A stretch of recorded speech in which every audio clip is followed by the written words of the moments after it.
প্রশাসন জবাব দে। রিপন ভাইয়ের উপর হামলা কেন? প্রশাসন জবাব দে। চলো রে চলো, সন্ত্রাসীদের আস্তানা ভেঙে দাও, ঘুরিয়ে দাও। সন্ত্রাসীদের আস্তানা ভেঙে দাও, ঘুরিয়ে দাও। দিয়েছি তো রক্ত, ভেঙে দাও, ঘুরিয়ে দাও। রিপন ভাইয়ের উপর হামলা কেন? জবাব চাই, জবাব চাই।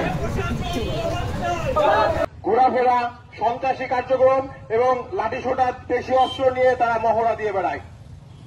যদি কোনো রাজনৈতিক প্রশ্রয়ে তারা যদি কোনো এলাকায় এরকম প্রভাব বিস্তার করতে পারে, ওই রাজনৈতিক সংগঠন নিয়ে মানুষের বা জনগণের কি আশা আকাঙ্ক্ষা তারা পূরণ করতে পারবে? জনগণের আশা আকাঙ্ক্ষা পূরণ করতে হবে জনগণের অধিকার আদায়ের লক্ষ্যে। রাজনৈতিক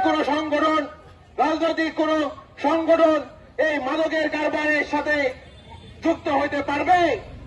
পারে না। গণ অধিকার পরিষদের প্রত্যেকটা নেতাকর্মী অন্যায় দুঃশাসনের বিরুদ্ধে কথা বলবে। আমৃত্যু পর্যন্ত তারা লড়াই করে থাকবে। যতই তাদের উপর রক্ত ঝরুক, হামলা আসুক, মামলা আসুক, তাদের এই সাম্রাজ্যবাদ এবং আধিপত্যবাদের বিরুদ্ধে তারা জাগিয়ে তুলবে ইনশাল্লাহ। রাজবাড়ির বুকে মাদকের কোন আস্তানা থাকবে না, টেন্ডারের আস্তানা থাকবে না, চাঁদাবাজির কোন আস্তানা থাকবে না। গুরুতর অবস্থা দেখে ডক্টর তার চিকিৎসা দেয় এবং মামলা হয়, কিন্তু আমরা এখন পর্যন্ত দেখতে পাচ্ছি কোন প্রকার আইনের যে ব্যবস্থা গ্রহণ করার দরকার, গ্রেপ্তারি পরোয়ানা এখনো কিন্তু জারি করা হয়নি। একটি ব্যক্তি এখনো পর্যন্ত গ্রেপ্তার হয়নি, তারা দিব্যি এলাকার মধ্যে দিয়ে ঘুরে বেড়াচ্ছে। এই যদি হয় রাষ্ট্রের আইন ব্যবস্থা, রাষ্ট্রের মানুষ আইনের প্রতি থেকে শ্রদ্ধা হারাবে।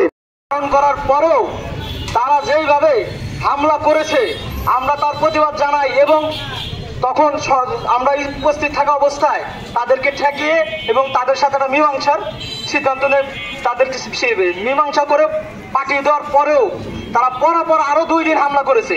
তারপরে নানানভাবে হুমকি ধুমকি দিয়ে একের পর এক করেই যাচ্ছে।